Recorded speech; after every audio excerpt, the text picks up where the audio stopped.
Brent Vaartstra. Bob, thank you for having me. This is so great to be on the show. Oh, man. Listen, man, what an honor because, dude, listen, you are like Mr. Internet. You are like Mr. Jazz Internet because everywhere I go on the internet and everywhere I look in jazz, there you are.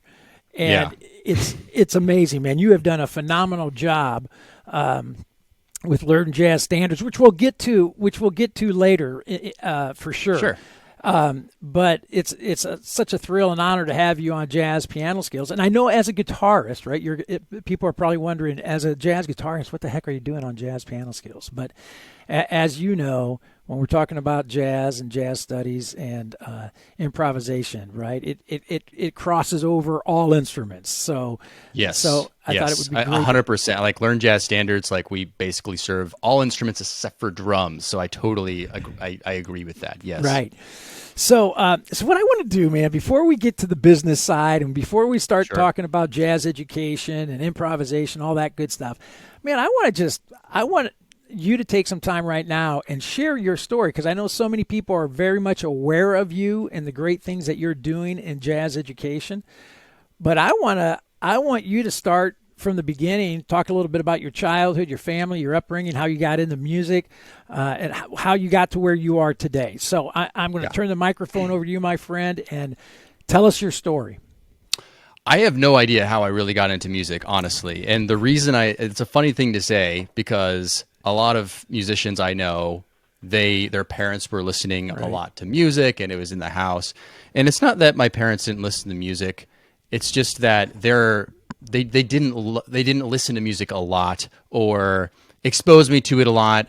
I just somehow, I don't know, I just got interested in it and I went full in, and I don't know if we're really trying to psychoanalyze me right now. You know, my siblings were all really intellectual, great grades in school. Not that I bombed or anything, but I was always the creative guy. That's just how my brain works. So I just kind of like I got my guitar when I was like 10, and I just latched onto it and, got obsessed with it. As you know, that's all musicians get obsessed to a degree. That's right. So, now, before you go on though, siblings, how many siblings? I have 4. Yeah. Are you the youngest? No, I'm the second oldest. Second oldest. Okay. Now, So do they play or no? They're all the intellectual. No one plays. I'm the lone musician in the family. So. Wow. Yeah. So I get the black sheep of the family, I guess. Yeah, you're the loser, man. Yeah, exactly. I'm either the loser or I'm the really cool guy. It depends on how you look at it. I mean, all your nieces and nephews think you're the cool guy. Yeah, that's right. Yeah. But just don't tell them that you're a jazz musician, right? Because, when people, they're like, oh man, do you are you like a rock guy? Are you a singer songwriter? Right. No, I play jazz. Oh, I play jazz. Right. All right. So what did you join the band? Were you in the band program or did you pick up the guitar immediately? So like a lot as far as getting into jazz. So I was super into prog rock and even prog metal. I liked virtuosic music. I loved music that was telling a story. I enjoyed improvisation and soloing and all that. I was interested in that stuff. So like a lot of people, I joined the jazz band in high school and got an introduction to that and all that. I think where it really started though, was I grew up in Boise, Idaho originally. And so there's not a lot going on there. There's stuff going on there, but I got lucky. There was a teacher in the area who was hardcore jazz guy, but like really like teaching like the whole ear thing and just super into that and transcribing and learning by ear. And he had just this small discipleship of students, and a friend that I was in a prog rock band with, he was connecting with him. And that's how I got into this kind of circle. And, I was just playing with the other students at this, they started like this art school, but at the time when I joined it, it wasn't an art school. It was just like almost like an after school program. And, I was playing with all these musicians that were super serious about it. And that's how I got really like, oh, I get it. 'Cause, I was always interested in it, but that's where I started going, whoa, this stuff is amazing, and I want to like really search this out. Right. And that was my senior year of high school when I really got deep serious about jazz, where I started like, after school, I was just practicing until dinner time, and then maybe an hour after dinner, and then kind of like that kind of a thing. And so I decided I want to be a professional jazz musician. That's what I decided. And yeah, which is really fascinating, right? Because most people would think, well, wow, that's jumping into the game rather late, right? Senior in high school. Yeah, we think of these jazzers all starting at 3 years of age, doing transcribing and practicing at that young age. So that's really awesome, man. That's inspiring right there. Yeah, well, and in a way, it kind of brought me into a place where eventually I did go. I took a year off actually between high school and college because of this decision, and I studied with a teacher of mine. He came up with this ridiculous program for me. I was practicing 5 to 8 hours a day. I learned 100 jazz standards in 1 year. Wouldn't recommend it, but that's a side story. I was transcribing 32 bars of a solo every single week. I was playing a gig every week. I was trying to save money to go to college by teaching guitar lessons. I mean, so that's what I did for a year. Wow. And then when I jumped into, so that kind of gave me a little kickstart, honestly. And when I jumped into art school, I moved to Seattle and went to a school in Seattle for 1 year there. It was kind of like, oh, right, there's these guys that have been doing this for a lot longer than I have. And when you're kind of in that situation, it forces you to like raise the bar a little bit, right? Yeah, right. And the next year after that, I moved to New York City, which was like even more, right? It's like now you're a really small fish. When I was starting in Boise, Idaho, I had one of the best gigs in town every single week. Not so much in New York, but all of it's such a big learning experience, and just yeah. So hey, I want to step back for a second. So here you are, a senior in high school, right? Yeah. So you're a senior in high school. You're getting into it. You go, man, I want to be a jazz musician. So somewhere along the line, you had to have a conversation. Hey, Mom. Hey, Dad. Look, I've decided I'm going to take a year off after high school and not go to college, but I'm going to hit this jazz guitar stuff heavy. I'm going to practice and transcribe and gig for a year before I get back into academics and education. So tell us a little bit about that conversation and how that went. Believe it or not, my parents were always so supportive of my musical endeavors, and I know that's not the case for everybody, but they were always, I think they just saw how serious I was about it.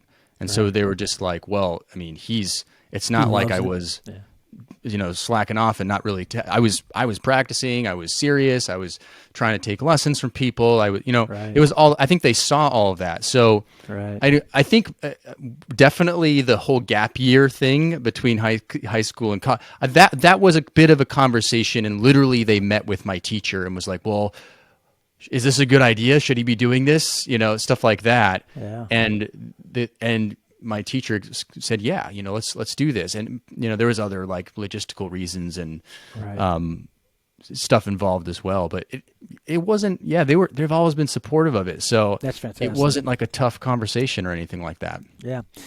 So where did you end up going to college?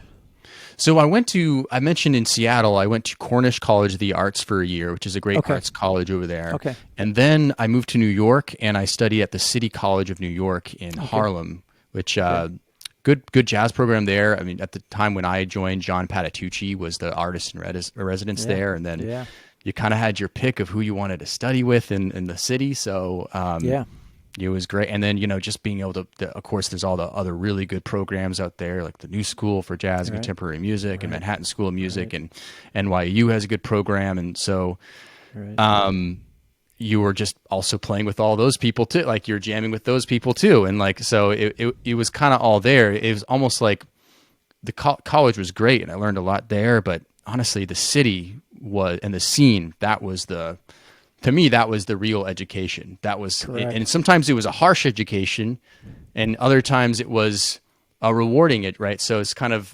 both. Yeah. So, yeah. And you're still there, right? You're still in New York City? Yeah, I live like literally on the other side. I actually live in Jersey City, which is in New Jersey, right on the other side of the Hudson River from Manhattan. Okay. So like throw a stone and yes. So we stayed in the area. Wow, fantastic. So, all right. So here you are now. You're in New York. You're a Hmm. jazz musician, jazz guitarist. You're doing the gig scene. You're hanging with the best of the best, and you're learning. Somewhere along the line,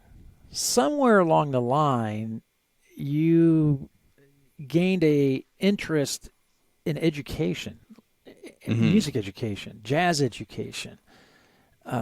That's apparent because you wouldn't be devoting all your energy and effort and time and resources into learn jazz standards, which that we'll talk about here shortly. But there's I've watched you and I've followed you and I've checked you out, and there's truly an educator's heart there.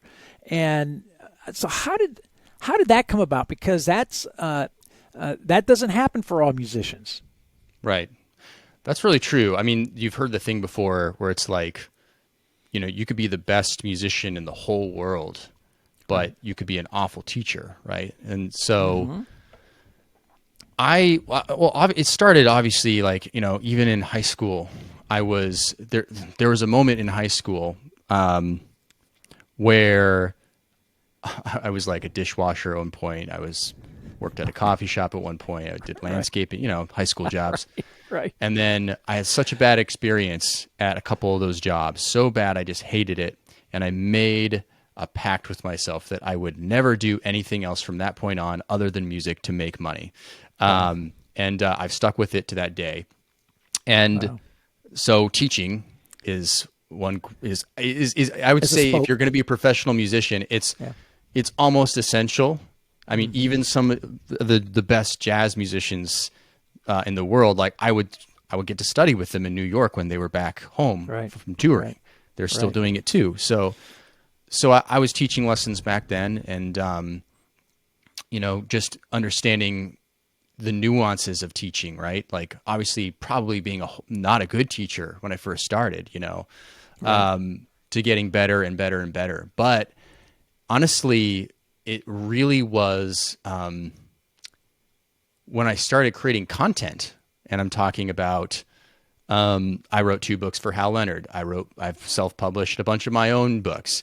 I've created, we're on episode 400 something of my podcast. Mm. We've created hundreds of YouTube videos. I've created tons of videos for courses. And Yes. what happens is it's just like learning to play music is you get better at communicating and teaching, Yeah. and then you start learning about the students that you're actually teaching, like the people that are actually coming to you from help, and you Right. start understanding, oh, Right. actually the thing that I'm talking about is they don't need that as much, they need this more, or Right. the way I said this is actually not the best way, it should be this way. And believe it or not, running a business plays into that as well, because the two are connected. How well you're able to teach and communicate Right. and help people is directly related to your bottom line. Right. So yeah, I mean, I think it's just like that. It's just that I always thought I always enjoyed teaching because the people that taught me how to play music, I mean, that got me to where I was, Mm-hmm. they had such a big impact on my life, right? Right. So Right. there's that side of it, just the Right. joy of like when someone has an aha moment and is like, Yeah. this is Yeah. wow, this is great. And it's Yeah. And founded in what's the belief that music is enriching and worthwhile, I think. right. Yeah. And what's funny is a lot of those aha moments are on our side of the coin, right? As the teacher, we have the aha moments. Yes, that's so true. I mean, Right. it's unbelievable how if you really want to, if there's, it's a cliche, but if you want to learn something better or really well, or at least internalize it, like Yeah. try teaching it, right? Because Right.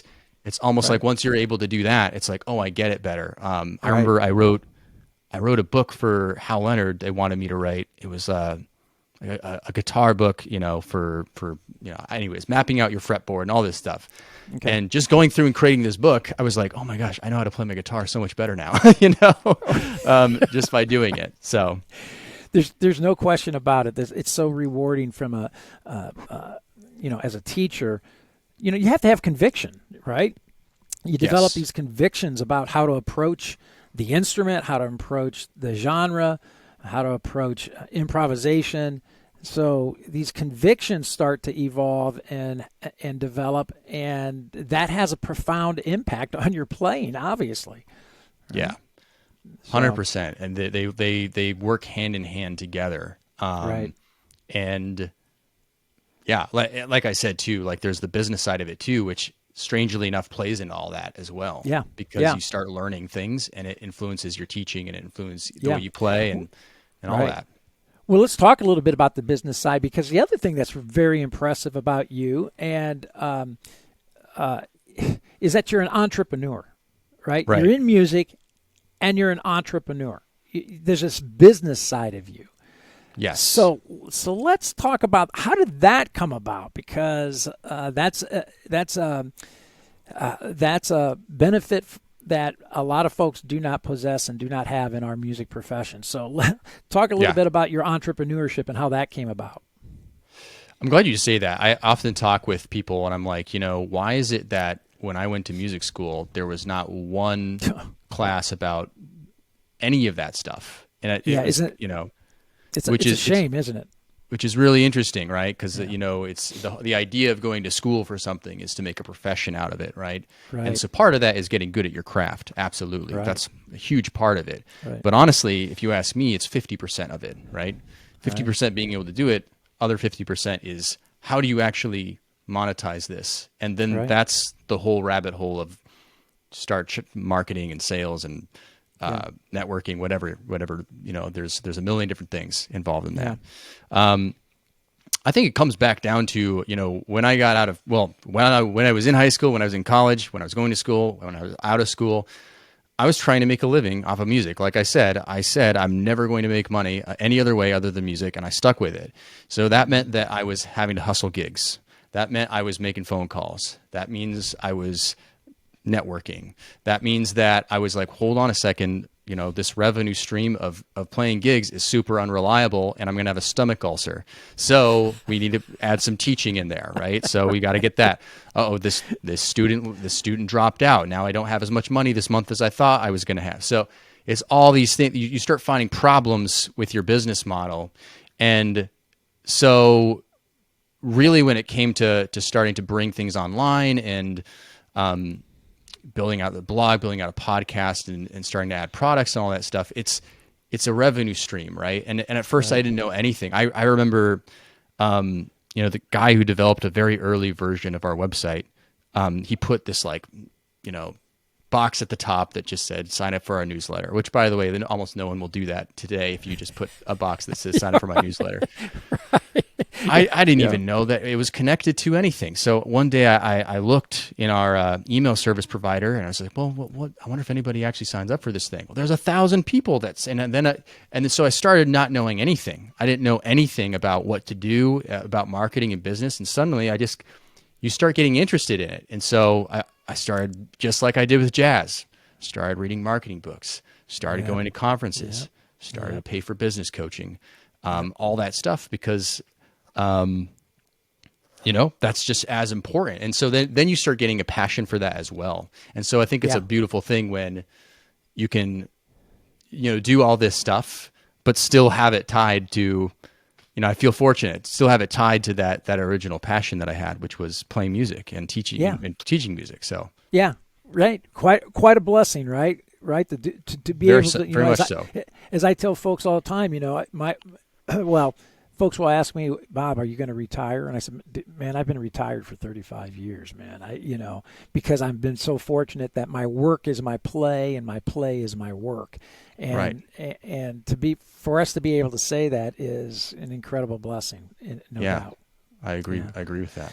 So you even have a little spin-off from all of this as well, because don't you have a whole business side on actually if somebody was interested in getting into podcasting, doing a podcast as a business?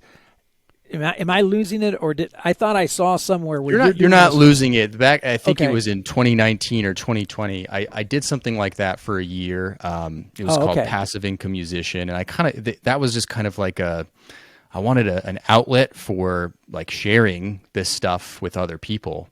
Because I learned so much about this, and like musicians a lot of musicians have that problem, right? Like, hey, how am I going to make money? Well, this is one way, right? And then within that way, there's a bunch of other ways. Right. So that was an outlet for me. I kind of only did it for a year, and then I stopped doing it because I realized that, I realized I couldn't do both. I couldn't do both. My main business, Learn Jazz Standards, which was bringing in the money, and that one as well.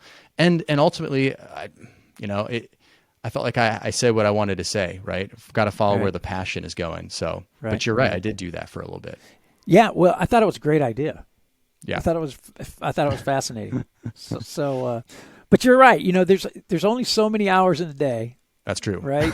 And it's amazing how once you, like you said, go down the rabbit hole, and all of a sudden you start the business and the entrepreneurship, and you got the music side of things, and you got teaching, and all of a sudden all this stuff is adding up, and then you got the challenge of time management, and how in the heck am I going to keep all of this moving forward?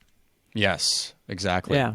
So how do you do that, man? Because I'm amazed at how much you do, and the content that you put out, from the videos to your podcast, to the educational content. I mean, how you doing it, man? Well, it started out where it was just me, right? For a long time, it was just me. I was doing all this stuff, and you start realizing, first of all, eventually you hit burnout, and you start not sleeping well. You start having some problems, and you wake up one morning, you're like, you know what? I can't keep living like this. And by the way, help. Absolutely. And by the way, that played into I don't perform as often anymore. And that was a conscious decision. It was a conscious decision to say, unless there's something that's pays great money for me, and I can do it. But now I've got I got a wife, I got a 1-year-old daughter. Congratulations. Man. And awesome. I got a business. I got tired of working all day and then working all night. That's what I was doing. I was working all day, and then let's go to the gig, work all night. And that's not sustainable. And neither was the way I was running my business. Wasn't sustainable either. I was doing everything myself. And so really it comes down to team, building out a team, which I've been doing over the last 4 years or so, building out a team of people. Start out with just an assistant, and then it turned into someone who's running all the tech on my website. Then it turns into, okay, got to get a video editor. Then it turns into, got to have a community manager for our membership, got to have someone creating content for the membership. And then you just slowly build it out. And I'm still slowly building out, although I don't want to ever create a big team. It's just not my style. But, and then like right now I've got, an SEO agency that I'm working with to improve that side of things. That's the SEO agency. And then we're doing a whole brand redesign. So you start investing into the business like that. And that's how I do it. I don't actually post my YouTube videos. I don't post my podcast. Someone else does that. I record them. Someone else edits them. And that's how you do it, right? Otherwise you wouldn't be able to. And that's just the stuff that people can see. They're not seeing what's really going on, which is, hey, how do we reduce churn for our members? How do we create a better experience for our members? Right. How do we drive more leads? Hey, how do we get into paid advertising? All these things that are actually going behind the background that as a CEO of a company, you kind of have to be more focused on than some of the other things. So that's how you do it. And it took me a long time. I'm a slow learner. So well, you're doing fantastic, man. No, thank you're you. Doing fantastic. It's nice everything you do. Yeah, everything you do is quality. From the presentation to the content. I mean, everything's good, man. So it's awesome. So mom and dad have to be really proud, right? I mean, you would think that what we talked about earlier, siblings and being the jazz musician of the family. But you're not just a jazz musician. You're a very successful businessman. Yeah. I think they are proud. Yes. I mean, I haven't asked them recently, hey, mom and dad, are you proud of me? But I get the sense that they are. After we do this, give them a call. Are they still living in Utah? They live in Idaho. They live in Idaho. That's Idaho. Yes. Yeah. They still live there. They still live there. So they're going to be actually coming up this week because my daughter's turning 1 next week. So they have to see the granddaughter. So I'll ask them then. Yes, please do. So all right. So now let's talk a little bit about jazz education. Yes. In your experience in teaching, if you had to, if you had to, if you were forced to come up with the number one, in your opinion, the number one challenge that students have when trying to jump that hurdle from playing their instrument, uh, you know, at an average level, jumping that hurdle and becoming a jazz musician where they're feeling comfortable getting around on their instrument and being able to improvise. What do you think that what is that number one challenge? What would that be? Yeah, this is super easy, and it's one of the least sexy answers possible, but it is 90% of the problem, especially when we're talking about someone who's trying to take the Right. leap. Right. And that's mindset, 100%. And there's a lot to unpack there. So mindset is, I guess, belief in yourself, right? Just to water down that a little bit is like a lot of people look in at jazz and they go, "Oh, this is complicated, right? Maybe I'm not really good enough to do this," or Correct. perhaps they are in the water a little bit, but they're too afraid to go play at the public jam session, right? Because it's intimidating, Right. it's scared, Right. scary to do that. But there's also this side of overwhelm. It's right when you look at learning a new language, which music is a language, right? We talk Right. about that. Right. Jazz is certainly like that. Like the way that jazz musicians speak is a certain way. There's a level of perceived virtuosity involved in there, and that Right. can be very overwhelming. Like, where do I start? And then Right. once you understand just even a basic thing, like, hey, one thing you really got to do to start playing jazz is obviously learn some jazz standards. Well, how do you do Right. that? That's overwhelming. So when it comes down to the way I approach or think about jazz education, my number one thing, whether I say it straight up to people or not, is how do we make this as simple as possible? How do we reduce the overwhelm? And we recently had a retreat for some of our members, and it was all based around practicing. And one thing that someone said in one of the Q&As was like, you know what the fascinating thing about this is a lot of this is just project management. And I was like, that's exactly it, right? That's And right. so this is probably a meaty or a different answer than maybe some of the listeners were expecting, but I could dive into it more if you want. But I think mindset is probably the biggest barrier. It is the way they perceive the challenge of learning how to play the genre of jazz. And that could go for other styles. But again, I think styles like classical and jazz are perceived to be these more complex or difficult styles of music. And so the fear that can set in, the overwhelm that can set in is much greater. And it's a bigger, as an educator, it's a bigger one to tackle. Yeah. So how do you then help a student? How do you help a student work through that mindset? Then how do you help them get to the point to where they can go like, okay, wait a minute, I get this. I can actually do this.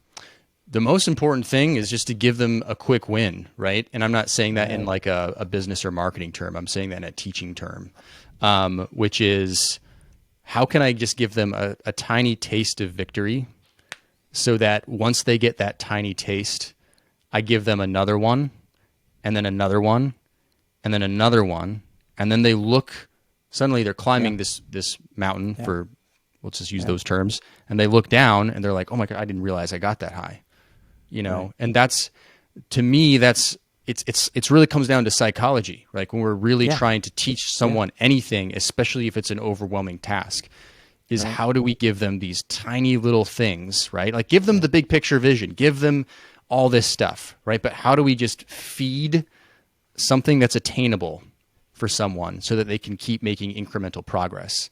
To me, that's what you do. Yeah, that's a really good point. With a lot of students, to get them.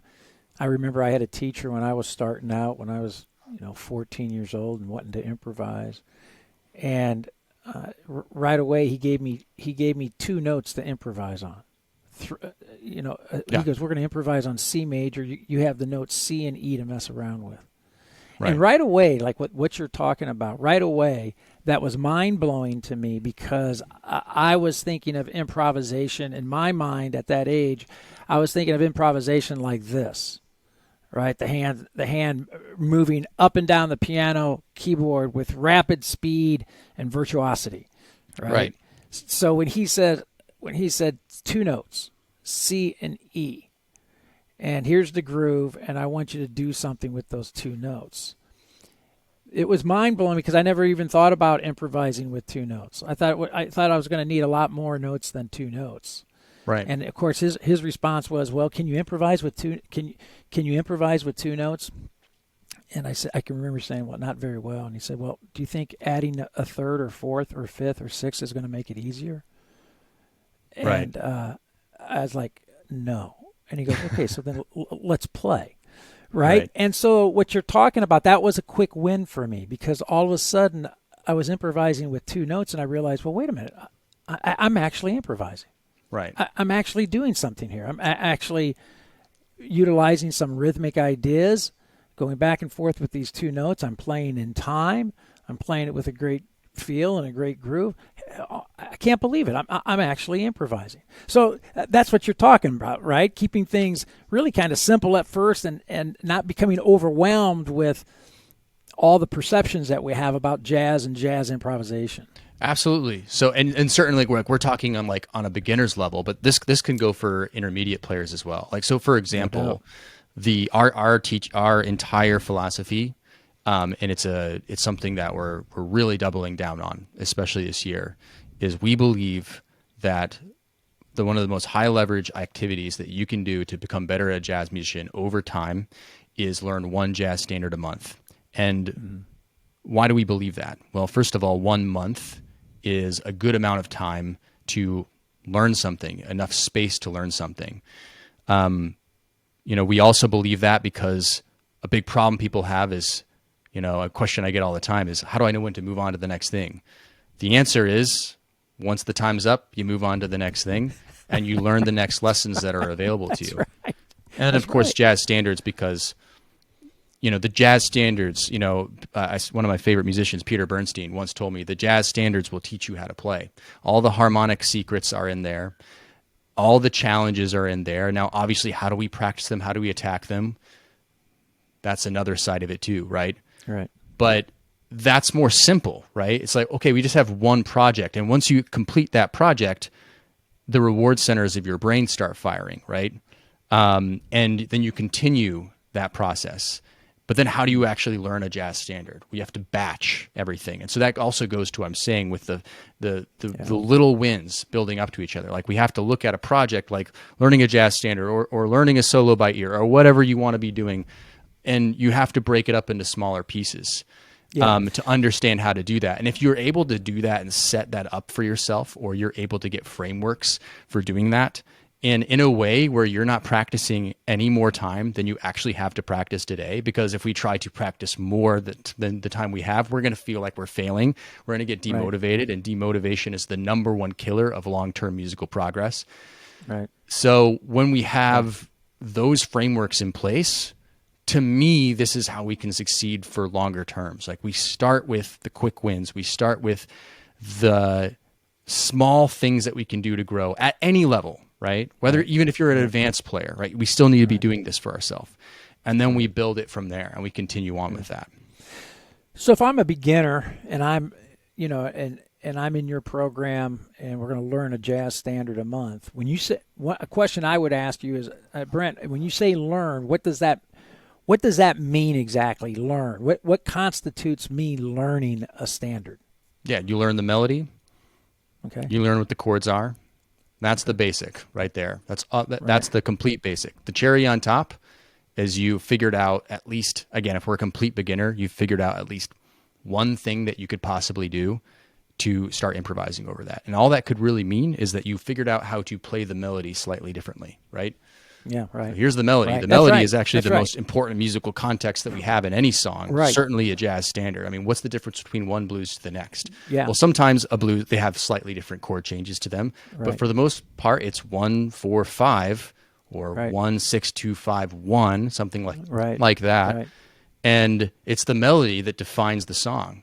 Right. So when we're improvising on a blues and we forget about the melody completely, we're just playing a blues. We're just improvising over a blues. We're not improvising over tenor madness or things ain't what they used to be, right? And so even that is just such a simple tool that you can get started with. Well, and you bring up a really great point, and I try to stress this to students as well, that, your ability to play a melody and to embellish that melody just rhythmically, to play it like you're singing it, right? Yeah. That in and of itself is what we call improvisation. Yes, You are improvising when you do that. Yes. And that's why it's so important. I know you subscribe to this as well. Learn the melody by ear, please. Do not go out and read that melody, because it's going to sound like you're reading a melody. Right. Listen and learn that melody by ear and embellish that melody, play it as you're singing it, and you're improvising. Right. Absolutely. And that's a really good point you make is, and here's actually a great illustration of some of the challenges we're talking about here. So you and I both know that the best way, as far as improvisation goes anyways, is to learn content by ear, to learn musical lines by ear. For jazz, that's what works because it's improvisation. It's the marriage between what you hear in your head and your muscle memory. To me, that's what improvisation really is ultimately. Right. And so a beginner, for example, will be like, that sounds impossible, right? That sounds like I have no clue how to do that. So again, how do we simplify this and break it up into a framework that works? So we actually do this like when people, when we get new members, we bring them through a program that helps them do this. And so we do get there's obviously a lot of people that they've learned stuff by ear. That's not really a big challenging block, but there's other people that they've never done it before. And it's like, how do we get them over that hurdle?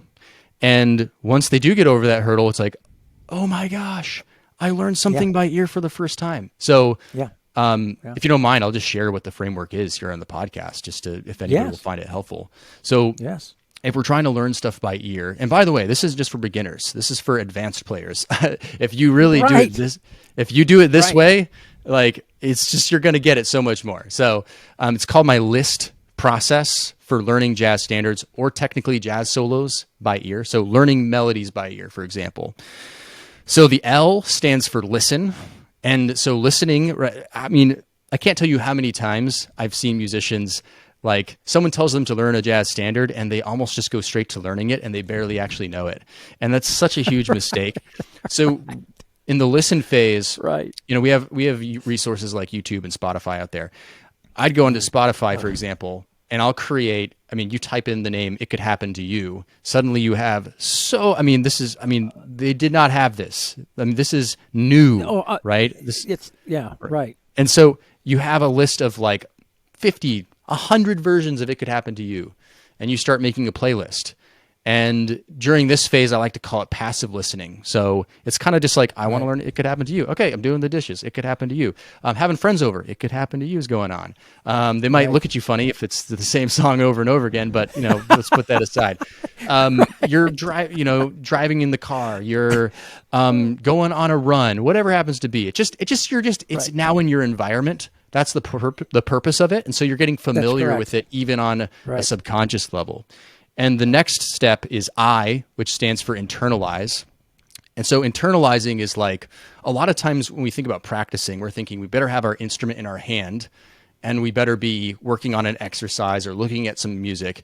And what I'm here to say today to all the listeners is listening to music can be just as much practicing than anything else. And so the internalization phase is like, we're not passive listening anymore. Let's pick one recording and perhaps it's the original recording or the version that you like the most.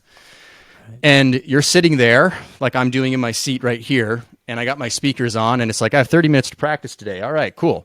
Instrument, you're going to sit over there in the corner. I'm going to put on this recording, and let's like really listen to what's happening, right? Let's loop the melody perhaps, because I need to get the melody. Let's loop it over and over and over and over again, right? We have tools to do that too. Before it's like pick up the record, move it back, and now it's easy. So we spend time doing that. Like, how long should I do that for? Really until you feel like comfortable enough. Like, could be 2 practice, 3 practice sessions, 4 practice sessions, however much you want. And I think kicking off the baggage that is, we have to get this quickly. It's like, no, let's get this well. Let's get this good, right? Right. And so I is internalized. So L and I are listening, right? Just one's passive and one's what's called active listening. And then S stands for sing. And it's kind of a cliche as well. Like, singing, I forgot who said it. Is it Hal Galper? He said, like, if you can sing it, you can play it. And with all due respect, I disagree with that. I think it gets you maybe 75% of the way there, not quite. But what singing does, or humming or whatever, if you're not good at singing, it's fine, is it helps prove that you've internalized it, right? So you're listening to the recording and you're kind of singing and mimicking along with you're vocalizing it, you're feeling it in your body. So you've proven you've internalized it. And no, you don't have to sing every note perfectly, because that's for the next step. It's just more about like getting the essence of it. Like, yes, I know it, right? And so T stands for transfer. And that's where you pick up your instrument and you're like, okay, great. I can hear it in my head. Now let's just figure out what the notes are on my, instrument. Right. Correct. And then you go from there. And you technically could just do this at this point with the knowledge which you can already hear in your head. I wouldn't recommend that, though. I'd recommend actually, again, putting on the record and starting with the first bar or the first two bars and figuring out the notes, and because you want to match the phrasing, you want to match how it feels, and then you can go off and do it a different way. Right. And so, so that's my list process for learning jazz standards or jazz solos or what have you. And so that it's once you're able to do it like that, right? You're able to like give a framework. Then you're able to hopefully get to that point where it's like, oh, I learned my first blues melody by ear, right? Just 12 bars of a melody by ear. Right. And it's when you get to that moment, right, you're winning. You feel like you're winning. Or after you're done the L process, you feel like you're winning. If you believe in the process, if you get to the I process, you feel like you're winning because you're checking it off, right? And then you get to the end. And so, what was the question again? No, I think this is great stuff, Brent. It's interesting too. I will just add to that for listeners out there that starting this process doesn't always have to be a jazz tune. I a lot of my students, I will have them start. We might do like a Willie Nelson tune. We might do some nice little country to Hank Williams or something that, the melody is really simple. Yeah. We can find that melody. We can poke it out. The chord changes are really simple, So I just want to bring that up as well, that sometimes we get caught up in this, everything has to be jazz to improve our jazz, and everything doesn't have to be jazz to improve our jazz. Oh yeah. I 100% agree with that. And, for example, it would be if we're talking about a complete beginner to jazz, right? Not their instrument, but to jazz. It would be a fool's errand to be like, all right, here's confirmation. Learn that by ear.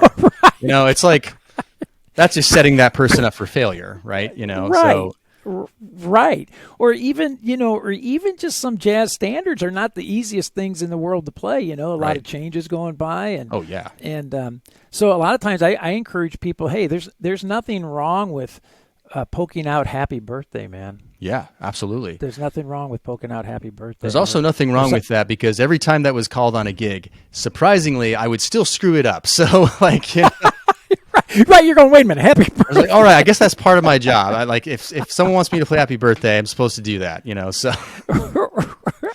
Right, that's funny. So, but and then there's also the side, I think, talk about this a little bit. Let's even talk about before the tune, because there's grunt work that has to be done to get us to the point to have the tools in our toolbox to be able to actually play a tune. Right.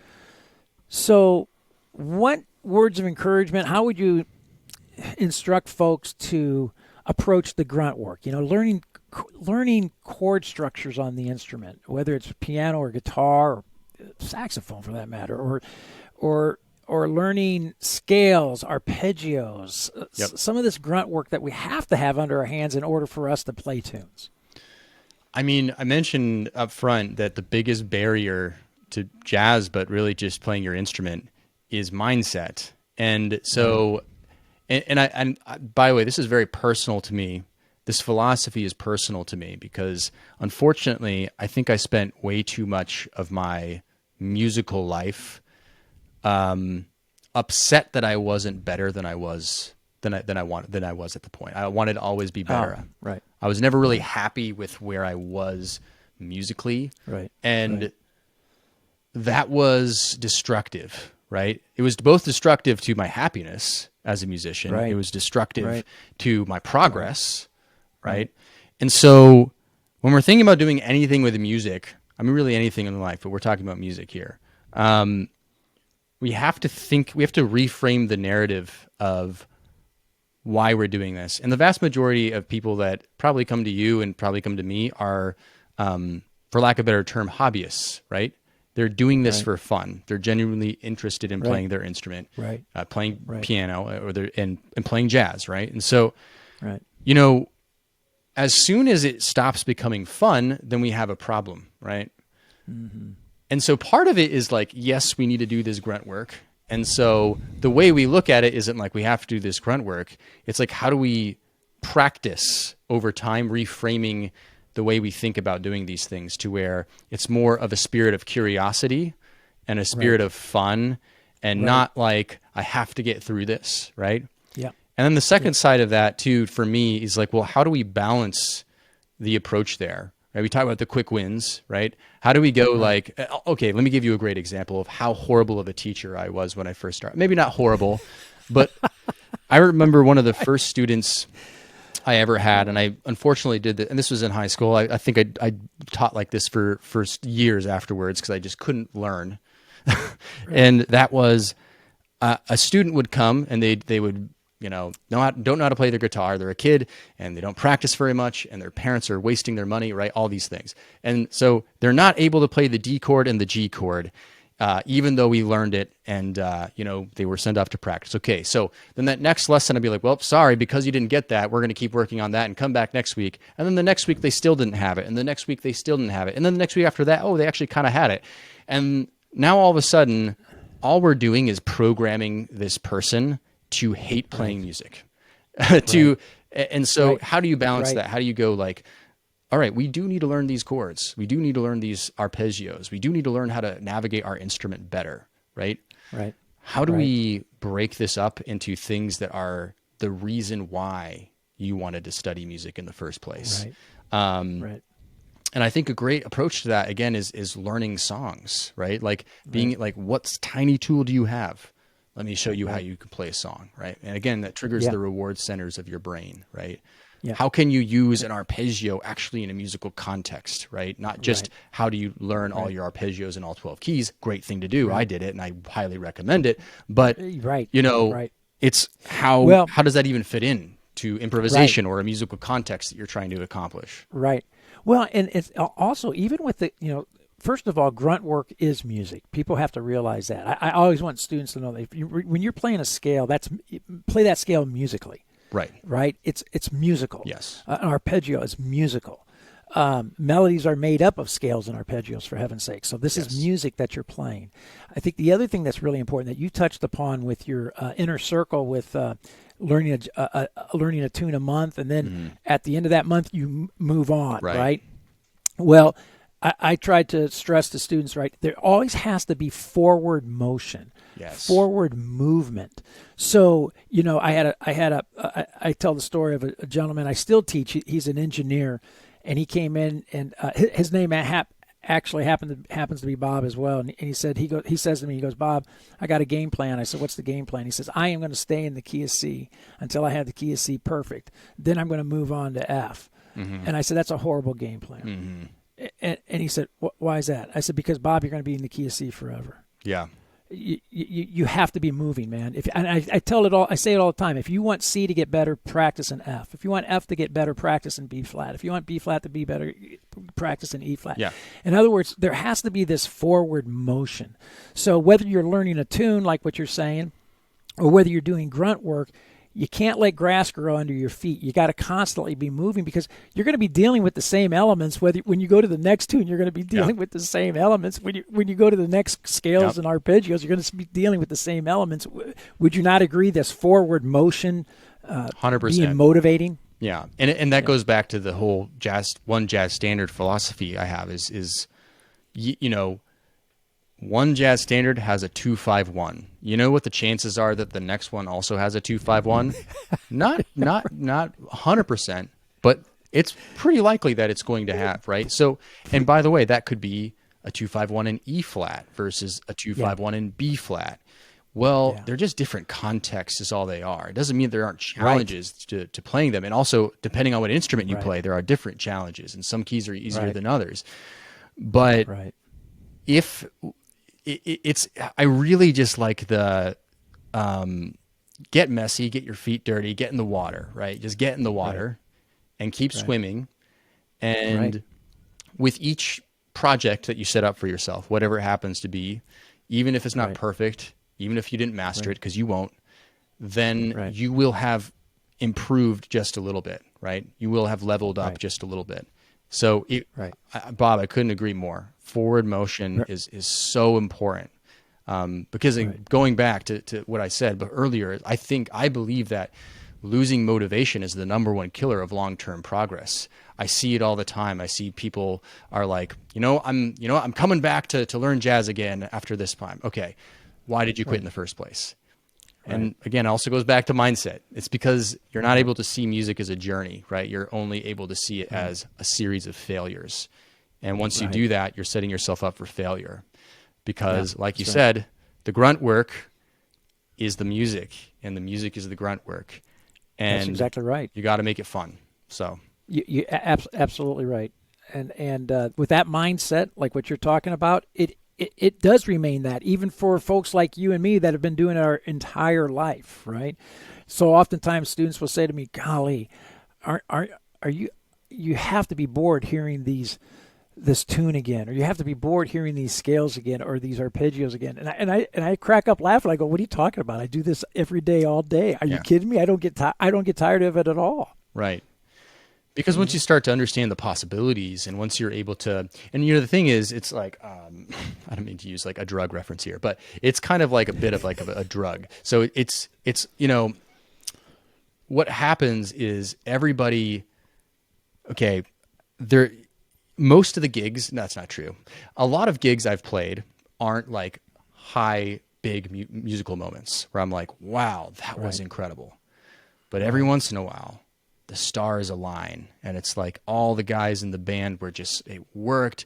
It could have even been the atmosphere, and the ambience was right. And I was in the right headspace. I put my ego to the side. I was just kind of playing from where I was at. I wasn't worried too much. I just relaxed, I set in, and all of a sudden you're playing a tune and you wake up as if it was from a dream, and you're like, how did that even happen? And so once you taste it, right? Even if it's like a smaller version of what I just talked about, you can't stop. It's not arpeggios and scales anymore, is it? It's how do we turn those things into like the most amazing melodic moments? How do I set myself up for the best success for that actually happening, right? Which is, what's the quote? Like, preparation plus this equals success, whatever. I don't remember what it is. Yeah, opportunity. Yeah, something, but that's what I'm... Something like that, yeah. But, it's funny. I had a teacher when I was, again, just getting my feet wet with jazz, and I'm sitting there at the piano, and I'm poking things out, and he says to me, he says, "Bob," he says, "I can't wait for you to play the very first time with an outstanding bass player." And because I had not played with any bass player, jazz bassist. Oh, okay. He goes, "I can't wait for you to play with a jazz bassist." And I'm just a little guy, and I go, "Really?" And he goes, "Yeah." He goes, "You know what?" He goes, "You know what it must be like?" And I said, "What's that?" And he goes, "It must be like," he goes, "You're going to feel this." He goes, "It's going to feel like this to you. It's the bottom of the 9th inning, Game 7 of the World Series. Base is loaded.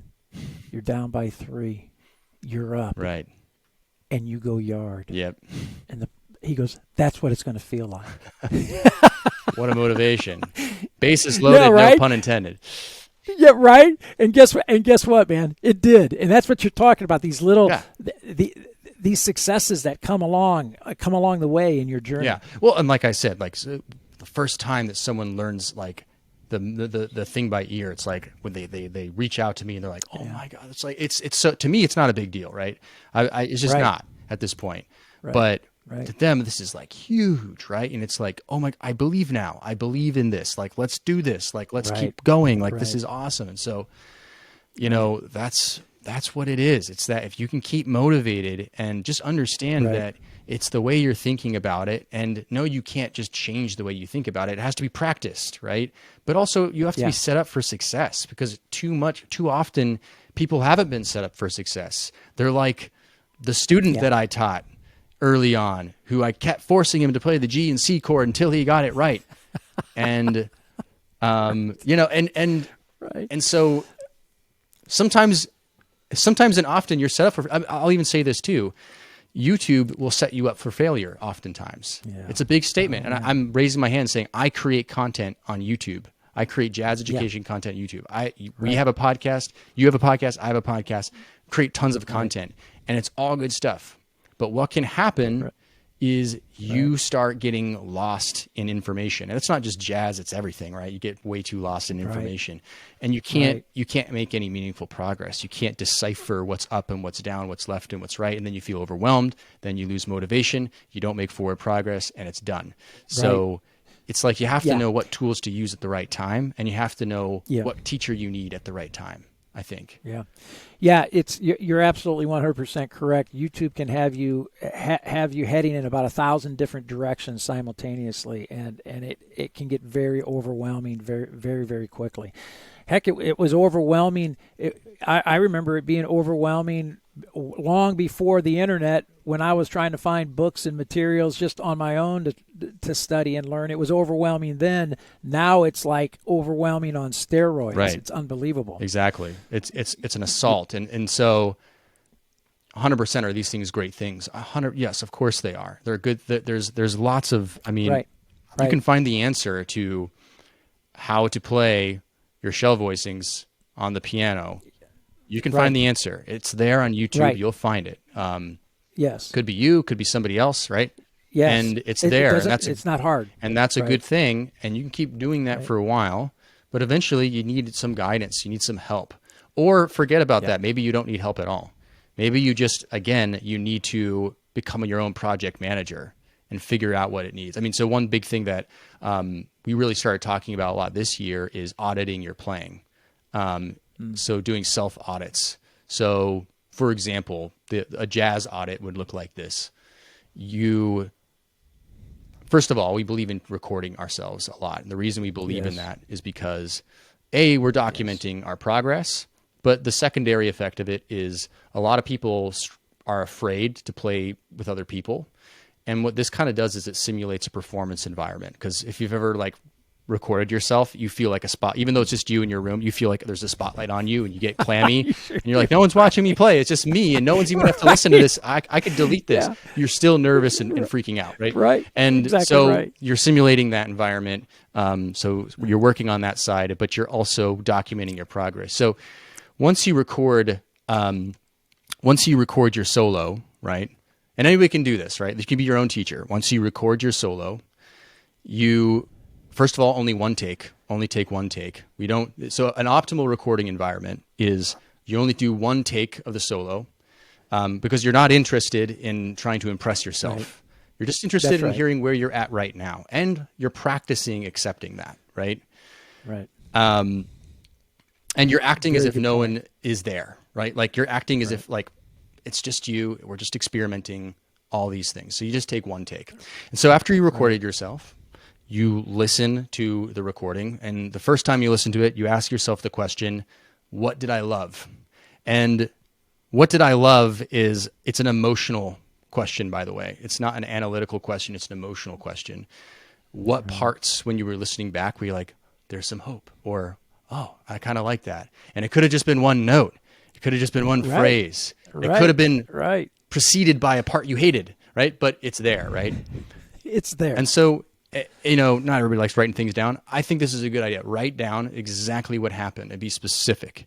Well, I really liked how I was in this register on my instrument, and then I moved up there. And by the way, I noticed I did that a little bit later, which must be something I'm doing naturally, so something about that feels really good to me, right? So you go and you write down all the things that you love, and then these are the things you want to double down on.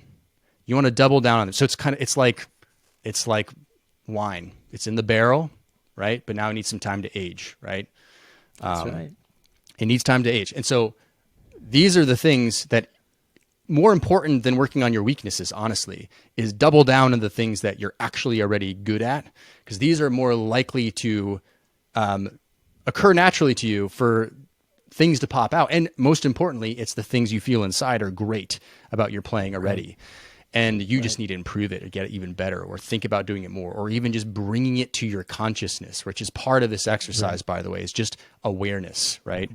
Then you go and you listen to it again, and what did I not like? You ask that question.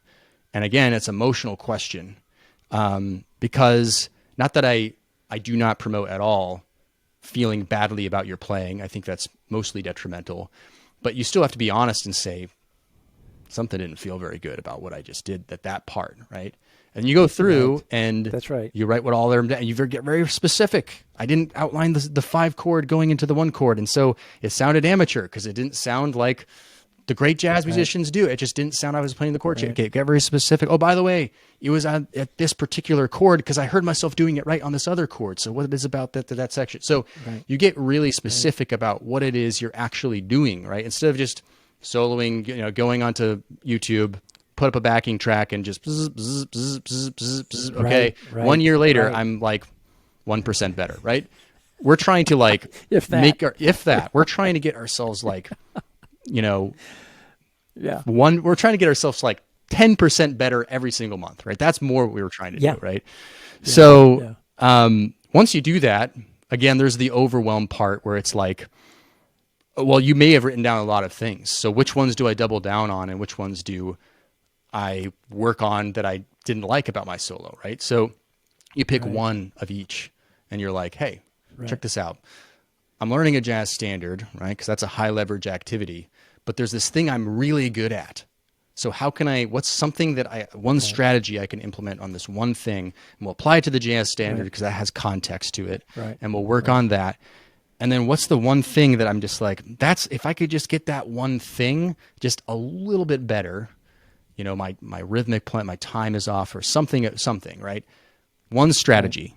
And so you simplify it. And there you go. You're your own jazz coach right now. And you don't need, you technically don't need anybody's help. It can be easier if you get someone's help, of course. Yeah. Like a And private sooner or later, teacher we all have to become our own jazz coach. Yes. Somewhere along the line, we have to become coach. And the one thing I'm going to add, and I think you would agree with this, the one thing that all listeners listening right now, take this to heart.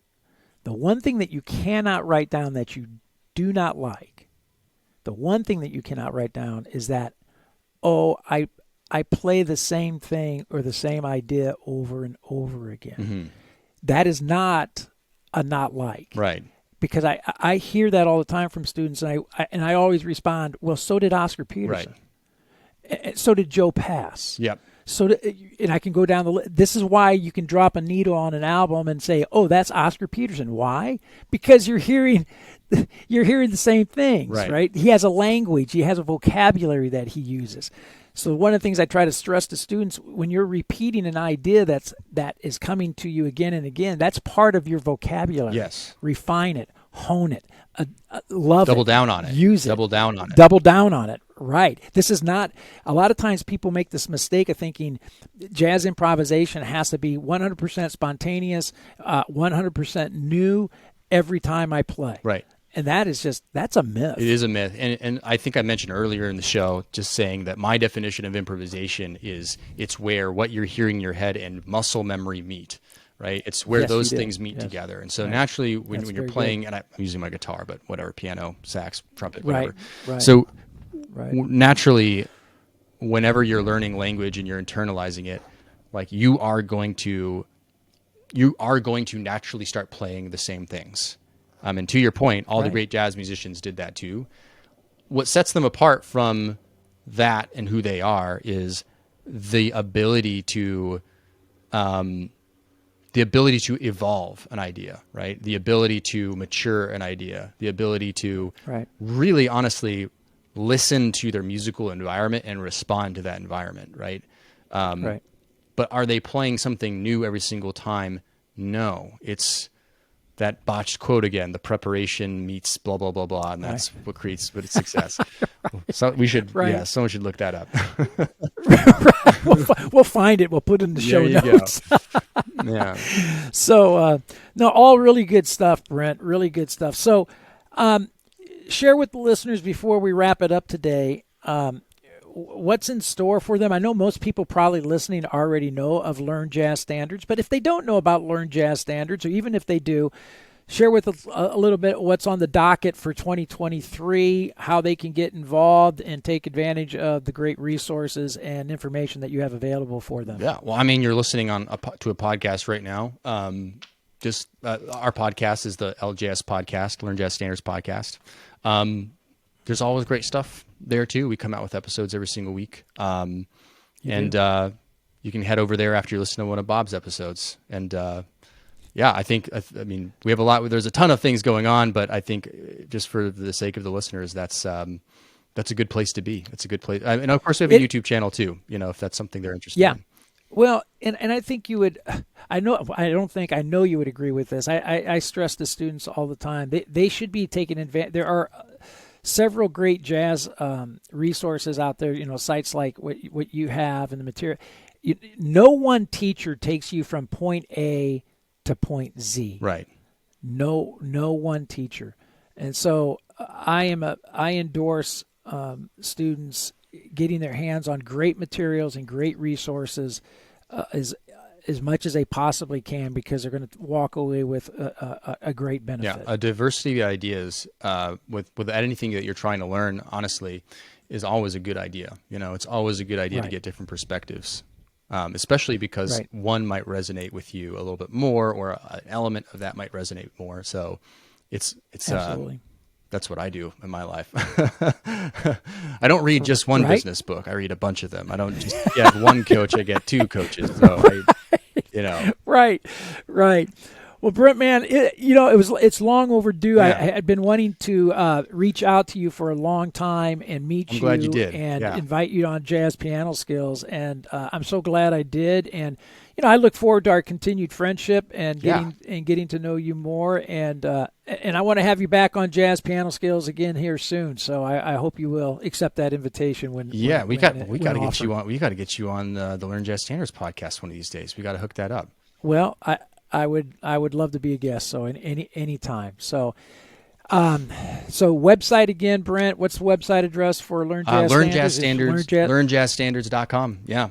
That's what it was in 2010, and it's still the same. It's fantastic. Yeah. Well, listen, enjoy your mom and dad this weekend. Thank you. Congratulations on your daughter.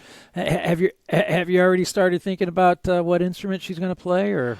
Honestly, not really. I mean, she has a little piano. She has like a little piano that she plays sometimes. Hacks at it, and then I try to show her me playing the guitar sometimes. And then we dance a lot in the kitchen to like a bunch of different styles of music. So we'll let her take her pick. Yeah. We'll give her the buffet, and then whatever she chooses, we'll run with it. Well, listen, I have 4 kids, 3 boys, and I thought they'd be musicians, but they're all in the baseball, man. Yeah. So they're baseball players. So what. Hey, who knows what's going to happen? It's kind of like me. I was the lone musician in my family. Sometimes it just is what it is. All right. Well, Brent, hey, on behalf of all the JazzPianoSkills members and listeners, man, thanks so much for giving of your time this afternoon and coming on JazzPianoSkills. It's been such a thrill, and I can't begin to thank you enough. Thanks, Bob. Appreciate having me on. All right. Talk to you soon.